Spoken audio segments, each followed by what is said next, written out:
Hello साथीहरू, आज म चाहिँ कहाँ गएँ अनि यो के हो भएको भनेर म बताउँछु है। आज चाहिँ मेरो छोरीको यो खुट्टामा के भएको हो खै कुन्नी 3-4 दिनदेखि यस्तै भएको छ।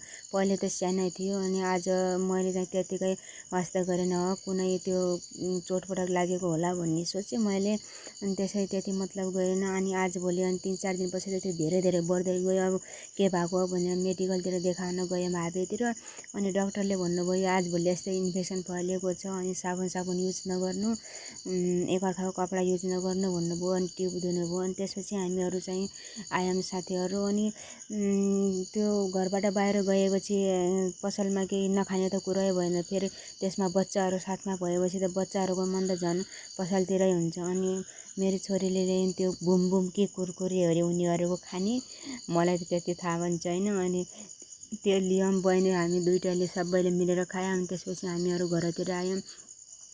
यो आजभोलि यसै इन्फेक्सन फैलिएको छ कि यहाँ धेरै 2-3 जनाको पनि भएको छ। अनि हजुरहरूको पनि कतै भएको छ भने तुरुन्तै देखाइहाल्नु होला, नत्र भने पछि यो धेरै फैलिएर रहेछ कि। अनि त्यसपछि घर पुग्यौँ। घर पुगेपछि मैले औषधि लगाइदिएँ कि त्यो धेरै पोलिने त्यो त्यसमा जलन पर्ने के त्यो बस्न पनि नसक्ने उसलाई कति गाह्रो भएको थियो। अनि त्यसपछि मैले चाहिँ औषधि लिएर आएँ, औषधि लगाएँ उसलाई। अनि 2-3 दिनमा ठिक भइहाल्छ भन्नुभयो। आजभोलि यस्तै नै इन्फेक्सन फैलिएको छ साथीहरू।